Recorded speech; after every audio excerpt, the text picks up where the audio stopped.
జ్యోతిరావు పూలే పేరు మీద ఆడిటోరియం ఏర్పాటు చేయాలని డిమాండ్ చేశారు ఎంపీవి హనుమంతరావు. పూలే విగ్రహ ఏర్పాటుకు ప్రభుత్వం సహకరించాలన్నారు.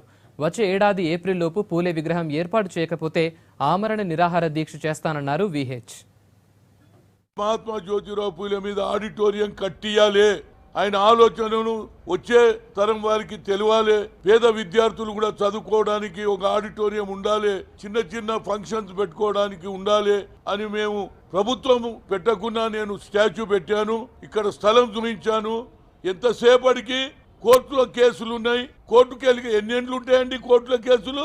ఇవాళ బతుకమ్మ కుంటలో కూడా కోర్టుల కేసు అని దాన్ని కూడా అంటూనే ఉంటున్నారు. బతుకమ్మ కుంట ఇవాళ కాకుండా రేపు మేము తప్పనిసరిగా పాల్గొంటాం. కానీ మహాత్మా జ్యోతిరావు పూలే స్టాచ్యూను 11th వచ్చే సంవత్సరం 11వ తేదీన ఏప్రిల్ ఆయన జన్మదినం ఉన్నది.